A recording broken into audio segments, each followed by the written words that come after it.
খাচ্ছি পান্তা ভাত। এই যে আলু ভেজেছিলাম, আগের ভিডিওতে দেখেছো। আর ওই দিনকে বেশি লঙ্কা নিয়েছিলাম আমি, বেশিও নিইনি, ওরকম লঙ্কা তো আমি পান্তা ভাত খেলে খাই, কিন্তু সেদিন মানে লঙ্কাগুলোর ঝাল বেশি ছিল। তো আজকে সেজন্য নিয়েছি যে মানে আলুর ভেতরে দিয়েছিলাম গোটা গোটা লঙ্কা, এই যে তিনটে, এই যে তিনটে, আর একটা কাঁচা লঙ্কা নিয়েছি, নুন দিয়ে নিয়েছি বাস। আর শুধু আলু ভাজা আজকে। আলু ভাজা দিয়ে আমার বেশি ভালো লাগে খেতে।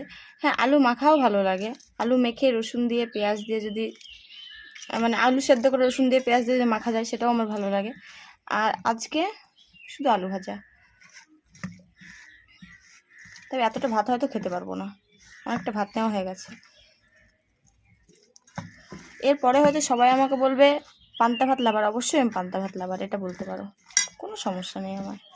আমি আর এই গরমে এই জল দিয়ে পান্তা ভাত খেতে খুবই ভালো লাগে। আর যে কয়দিন গরম আছে সে কয়দিনই খাওয়া হবে, ঠান্ডার সময় তো আর খাওয়া হবে না। তো এই কয়দিন একটু পান্তা ভাত খেয়ে শান্তিটা উপভোগ করি আর কি।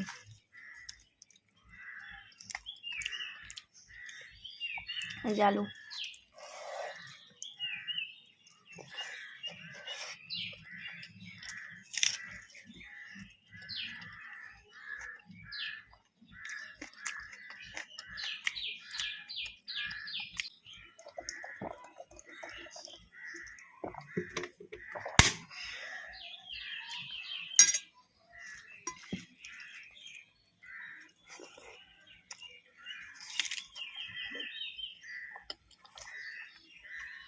সেই স্বাদ।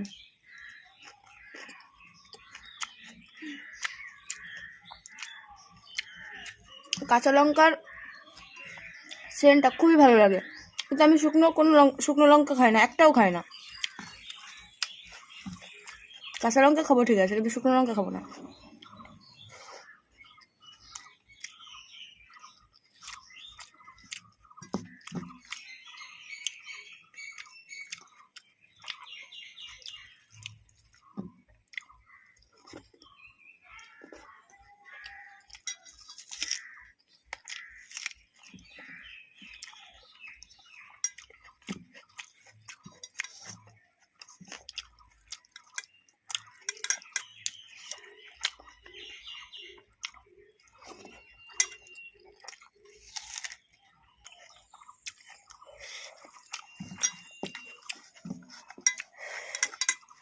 খুব মজা।